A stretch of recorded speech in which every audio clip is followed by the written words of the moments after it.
அஸ்ஸலாமு அலைக்கும் வரஹ்மத்துல்லாஹி வபரகாத்துஹு. நான் ஜீனா ஷாஹின் மன்சூர். குர்ஆனிய சிந்தனை ஜுஸு அம்மன் தஃப்சீர் தொடர் சூரா அல் அஸ்ர். இனி சத்தியம், பொறுமை என்ற இரு பெருமானங்களை நன்கு இளங்கி அதனோடு இணைந்து பரஸ்பரம் உபதேசித்தல் என்ற கருத்தை நோக்கும். சத்தியம் என இங்கே நாம் மொழிபெயர்த்துள்ள சொல்லின் அல் குர்ஆனிய பிரயோகம் ஹக் என்பதாகும். இச்சொல் அல் குர்ஆனில் 127 முறைகள் வந்துள்ளன.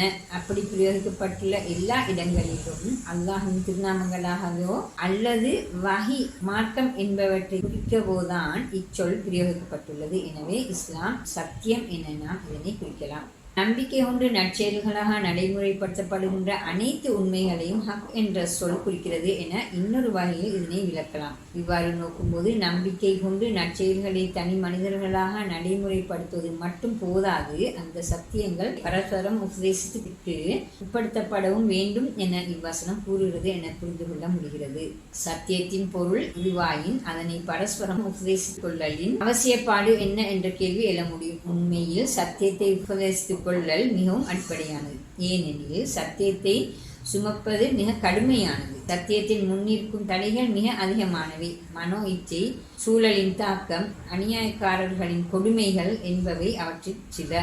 இந்நிலையில் பரஸ்பர உபதேசம் கூட்டு பொறுப்பை உணர்த்துகிறது, உற்சாகம் ஊட்டுகிறது, இலக்கிலும் நோக்கிலும் நாம் நெருக்கமானவர்கள் என்ற உணர்வை தருகிறது.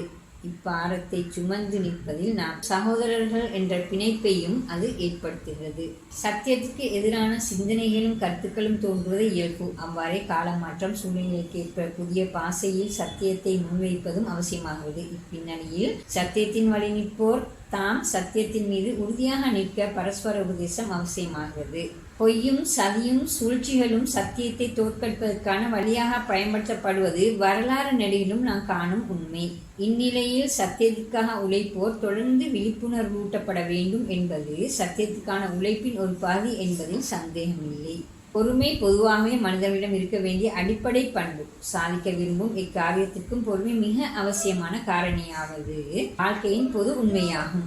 இந்நிலையில் சத்தியத்தின் மீது வாழ பொறுமை அத்தியாவசிய காரணி என்பது விளக்கம் தேவையற்ற ஓர் உண்மையாகும். சத்தியத்துக்காகவே வாழ்வை அர்ப்பணித்து உழைத்த இறை தூதர் முஹம்மது ஸல்லல்லாஹு அலைஹி வஸல்லம் அவர்களுக்கு அல் குர்ஆனில் ஏறத்தாழ 20 இடங்களில் அல்லாஹ் பொறுமையை உபதேசித்துள்ளான்.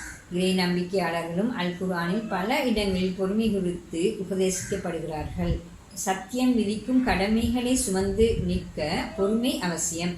அது தடை செய்யும் விடயங்களை தவிர்த்து கொள்ள பொறுமை தேவை. சத்தியத்தை சுமந்து நிற்கும் போது வரும் எதிர்ப்புகளையும் பிரச்சனைகளையும் எதிர்கொள்ள பொறுமை அத்தியாவசியமானது. அவ்வாறே வாழ்க்கையை கொண்டு வரும் பல்வேறு துன்பங்களையும் நஷ்டங்களையும் கண்டு நிலை விளைந்து விடாது சத்தியத்தில் நிலைக்க பொறுமையை கடைபிடிப்பது தவிர்க்க முடியாதது. நம்பிக்கையின் மீதும் நற்செயல்கள் மீதும் நிலைத்து நிற்பதும் சத்தியத்தையும் நீதியையும் காத்து நிற்பதும் தனி மனிதனதும் சமூகமும் எதிர்கொள்ளும் மிக கடினமான பணியாகும். அப்பணியை நிறைவேற்ற தேவைப்படும் அடிப்படை பண்பே பொறுமையாகும். இப்பின்னணியிலேயே சத்தியத்தில் நிலைத்து நிற்க விரும்புவோர் பொறுமையாக இருங்கள், சகித்துக் கொள்ளுங்கள், நிலை குலைந்து விடாதீர்கள். வெற்றிக்கு இருப்பது இன்னும் கொஞ்ச தூரமே, தளர்ந்து விடாதீர்கள், பொறுமை காத்து நில்லுங்கள், உங்களுக்கான கூலி மிகவும் உயர்ந்தது என்றிப்படி ஒருவருக்கொருவர் உபதேசித்து தம்மை பலப்படுத்திக் கொள்வது அவசியமாகிறது. இவ்வாறு ஒருவருக்கொருவர் உபதேசிக்கும் போதுதான் தன்னோடு பலர் நிற்கிறார்கள். அவர்கள் அனைவருமே சத்தியத்தை காத்து நிற்பவர்கள் என்ற உணர்வை ஒவ்வொருவரும் பெற்று மானசீக பலம் கொண்டு உறுதியாக நிற்பது சாத்தியமாகிறது. நஷ்டத்தில் விழாதிருக்க நம்பிக்கை நற்செயல்கள் என்ற இரு சர்த்துகளும் மாத்திரம் போதாது. சத்தியத்தையும் பொறுமையும் பரஸ்பர உபதேசித்துக் கொள்ளலும் இன்னொரு அடிப்படை சர்த்து என இவ்வசனம் கூறுகிறது.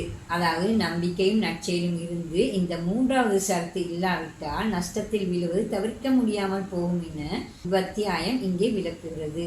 இப்பின்னணியில் இவ்வத்தியாயம் கூற வரும் கருத்தை கீழ்வருமாறு தரலாம்.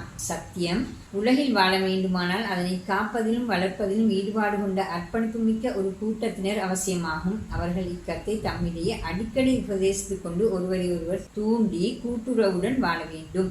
எத்தகைய பிணைப்பும் நெருக்கமுமற்ற தனி மனிதர்கள் சிலர் சிதறி நின்று சத்தியத்தை ஏற்று பின்பற்றுவதால், அதாவது நம்பிக்கை ஒன்று நற்செயல்கள் புரிந்து வாழ்வதால் ஒருபோதும் சத்தியம் வாழப்போவதில்லை.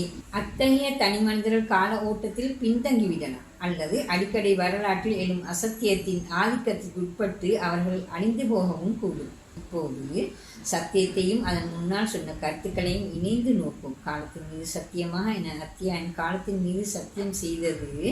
காலம் என்பது உண்மையில் வரலாற்றை குறிக்கிறது. மனித சமூகத்தின் வெற்றிகள், தோல்விகள், இன்பங்கள், துன்பங்கள், சாதனைகள், அனுபவங்கள் என்பவற்றின் தொகுப்பே வரலாறு. பின்னணியில் காலத்தின் மீது சத்தியமாக என்ற பிரயோகத்தின் ஊடாக வரலாற்றை நோக்குங்கள், ஆராயுங்கள். நான் குறிப்பிட்ட சத்துக்களில் பின்னணியிலேயே வெற்றி தோல்வியில் நிர்ணயமாயிருப்பதை காண்பீர்கள். அதாவது நான் சொன்ன விடயங்களுக்கு வரலாறே சான்றென்பது உங்களுக்கு தெளிவாகும் என அத்தியாயம் கூறுகிறது. இங்கே இக்கருத்தை விளக்க வரலாற்று காலப்பிரிவுகள் பலவற்றையும் எடுத்து ஆய்வது சாத்தியமற்றது. ஆனால் அல்குர்ஆன் இக்கருத்தை 2 வகையில் நோக்க வேண்டும் என்பது அவதானப்படுத்துகிறோம். ஒன்று, உலக வெற்றி, உலகில் நஷ்டத்தில் வீழாத வாழ்க்கை. இதன் பொருள் தொழில்நுட்ப முன்னேற்றம் கண்டு பௌதிக உலகின் சாதனைகள் பல பொருந்திருத்தல் என்பதல்ல என்ற உண்மையை புரிந்து கொள்ள வேண்டும். பொருளாதார சமத்துவம், சட்டத்தின் ஆட்சி நிலவும் அரசியல் ஒழுங்குமுறை, மனிதர்களின் மன அமைதி, அடிமட்ட மக்கள் என்ற ஒடுக்கப்பட்ட மக்கள் இல்லாமை, நாட்டை உலகை ஆளும் அதிகாரத்தில் எல்லா பிரிவினருக்கும் உரிய பங்கு கிடைத்தல் என்ற இவை போன்றவற்றை உள்ளடக்கிய சமூக நீதிய உண்மையில் மனிதனின் வெற்றி தோல்வியற்ற வாழ்வு என்பதன் பொருளாகும்.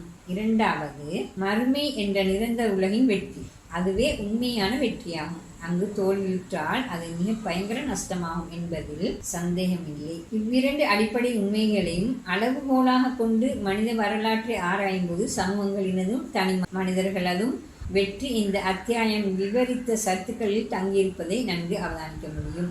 அத்தியாயம் தந்த சிந்தனைகளின் சுருக்கம். 1. மனித வாழ்வின் நஷ்டத்தை முஸ்லிம் என்ற சாராரின் உள்ளே வரையறுக்காது மனிதனின் நஷ்டம் என பொதுமைப்படுத்தி அத்தியாயம் விளக்கியுள்ளது. அத்தியாயத்தின் பிரயோக நுணுக்கத்தால் நஷ்டம் என்பது பல தரத்தில் அமைய முடியும் என விளங்க முடிகிறது. எளிய சிறிய நஷ்டத்திலிருந்து மிக பெரும் நஷ்டம் வரை அது பல தரங்களில் அமைய முடியும்.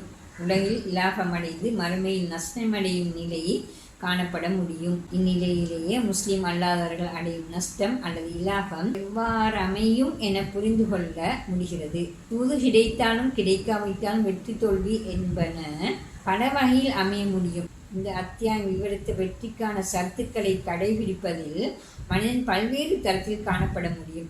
அதற்கேற்ப இலாபமும் நஷ்டமும் அமைய முடியும்.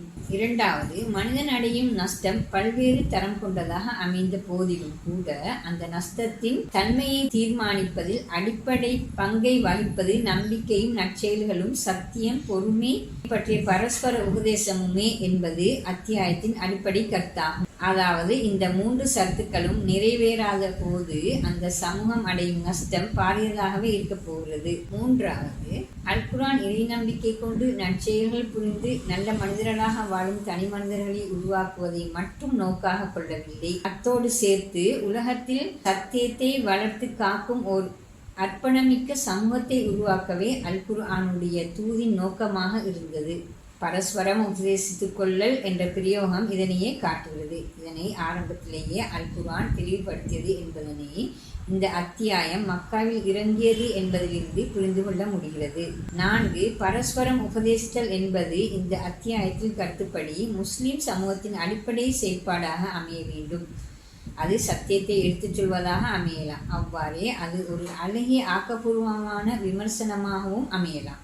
எனவேதான் இதே செயல்பாட்டை அல்குர்ஆனும் சுன்னாவும் நன்மையை ஏவி தீமையை தடுத்தல் என அறிமுகப்படுத்துகின்றன. 5.